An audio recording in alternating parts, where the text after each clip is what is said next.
We can cut the diamond to make it weigh more, to make it bigger, to make it heavier. Or we can cut the diamond for beauty. So the cut factor, and there's a reason that we waited to go to cut. Sorry, flipped one too far. The cut factor, for the longest time, people thought it meant the shape. Well, is it a heart shape? Because I just talked about a heart. Is it a round diamond, the most commonly cut diamond? Is it a princess cut diamond, one of the popular ones today, which is a square cut? Is it a marquise shape, which is the boat-shaped kind of, or football-shaped diamond? Or is it a pear-shaped diamond? That is the shape. Yes, it is a part of the cut, but it is still just the shape. Right. The cut are the proportions to which the diamond is cut. And there we look a lot of the times at the diamond in profile. As you can see here, we show the diamond in profile with a lot of different proportions listed. And what we really want to look at is how well that diamond takes all the light that goes inside of it, bounces it around inside of that diamond, and comes back to your eye through the top of the diamond. Now, it could come through the top of the diamond through the largest flat facet on the top, or through the crown facets that are at a little bit more of an angle. It doesn't matter where, but so it comes through the top as opposed to leaking through the bottom of the diamond. Because if the diamond leaks light, and this is just kind of one of our fun non-technical terms, but if that light just kind of comes out of the bottom of the diamond, it's not coming back to your eye and the diamond loses sparkle. Yeah. Any diamond's going to sparkle in our light, we say here, but we encourage people to look at the diamond in the sunlight near our windows, or to actually go in the shade and look at the diamond, because when a diamond performs with light, it's going to look bigger. It's as simple as that. But the big thing that most people don't realize is that because carat weight had such a huge bearing on the price for the longest time, diamond cutters cut the diamond for weight. And seeing as we still have our balancing scale out here, when it comes to cutting a diamond, we have to think of it as a balancing act. We can cut the diamond to make it weigh more, to make it bigger, to make it heavier.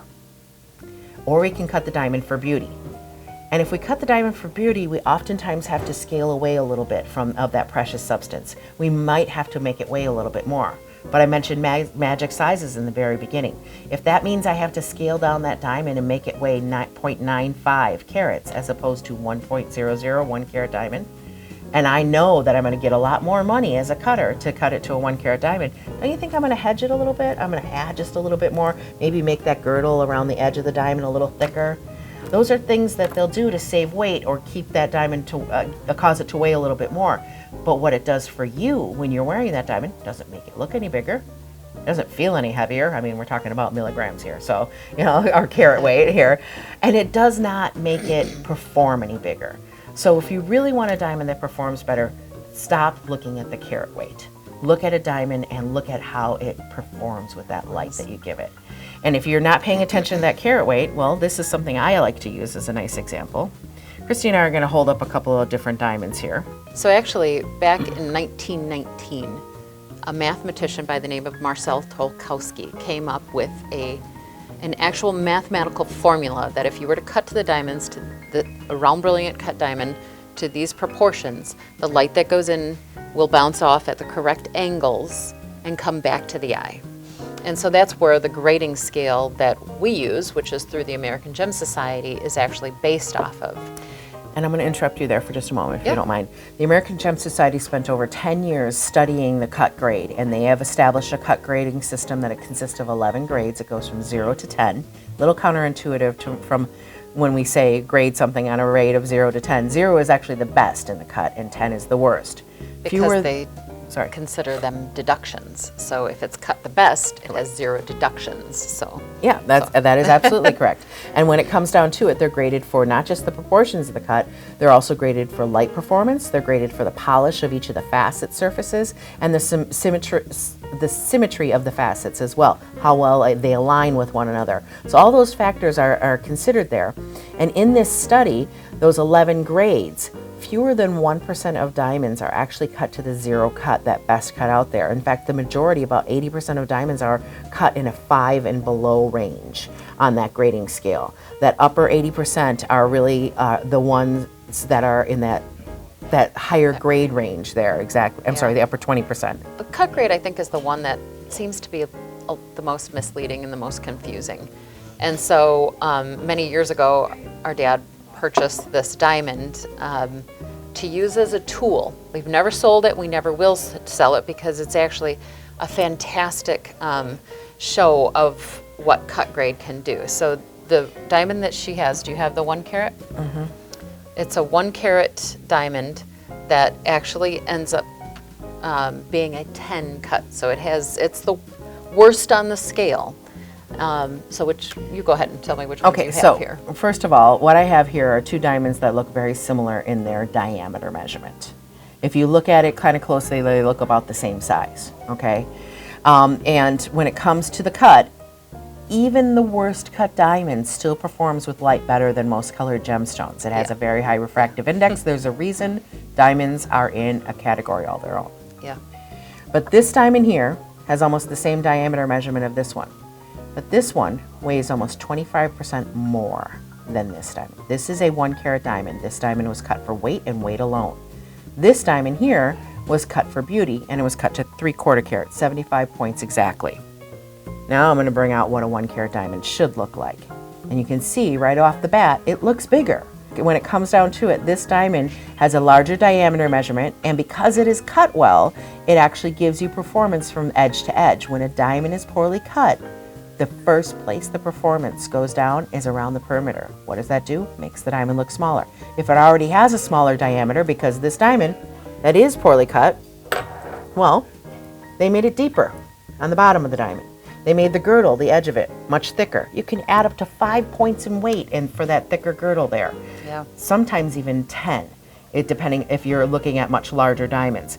And in doing so, you can get into a bigger weight category and a higher price per carat. But if you're buying that diamond as a symbol of love, what do you care? Seriously, why do you care about the number at which that it weighs? You should care about how beautiful it looks. Exactly. So really, when it comes down to it, take yourself away from those numbers and look a little bit more at what that diamond says to you. See how it speaks to you. See the light performance that it gives to you. Yeah. That's why we feel the cut is the most important and why we saved it for last. Yeah. And so from a consumer point of view, this 1 carat diamond that's poorly cut is more expensive than The 3/4 carat. 3/4 carat diamond that has the exact same diameter, because it's a 1 carat. But if you were to look at them next to each other and did not know their weight, I think just about everybody would pick the 3/4 carat because it's prettier and they look exactly the same size. But that 1 carat diamond that's poorly cut is less expensive than the 1 carat diamond that is well cut, rightfully so. The well cut 1 carat diamond looks bigger, it looks prettier, so rightfully so. But this is where it gets super confusing when people don't understand cut grade. And cut grade is not used all that often, especially not through the American Gem Society.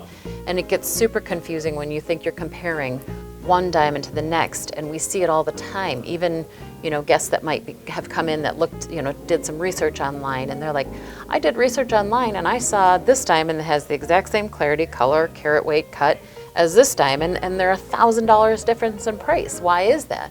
And that's because they're not really seeing the full picture. Oftentimes it's cut. It's not always cut. There are other factors, and we certainly can get into that and talk about that if we need to when you stop in. But the cut grade usually is the one that throws people off. And that's why we love to educate our guests and let them see this difference. And then you know what it is that you're actually buying. Oftentimes we've had people buy, probably one of our most popular sizes is a 0.90 or 90 point, 80 point diamond. The diamonds that are just shy of a 1 carat because they look much bigger than what people are actually seeing as 1 carats, and they're amazingly cut. We do very much specialize in the well-cut diamonds. We generally have in stock 3 or above, I think, is what we usually try to keep in stock. So. I will also mention that the Gemological Institute of America does have a cut grading scale, but they only have 5 grades. It's the excellent, very good, good, fair, and poor. So we use the American Gem Society's cut grading scale because of the fact that it's broken it down into 11 grades. And it's a little bit more precise, basically. The other reason that we use it is that we have a fully accredited gem laboratory in back, and one of the machines that I use regularly is called the Sarin machine. The Sarin machine actually will measure a loose diamond, all the proportions, all 58 facets on that diamond, and how they relate to one another. They will give you a cut grade, and they will also give you a light performance grade.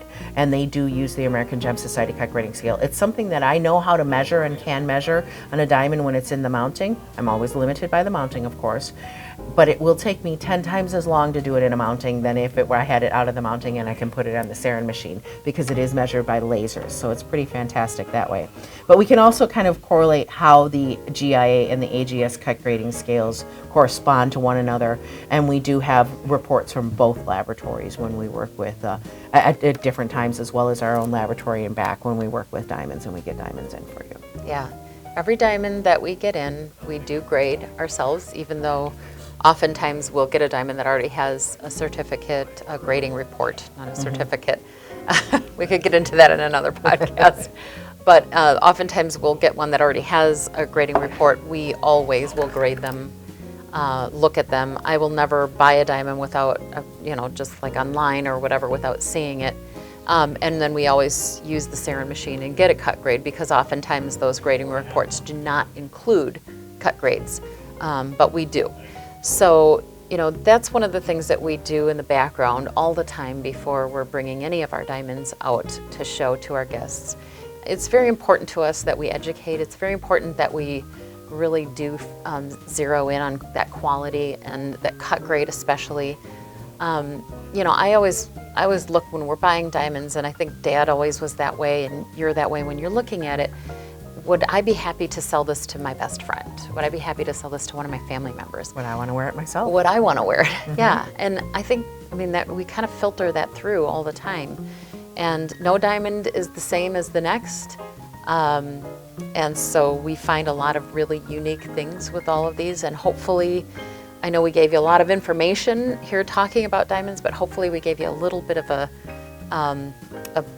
base knowledge to help you, and know that, of course, every single one of us here is certainly able to help answer any questions and help you to pick the perfect one that really fits everything that is right for you.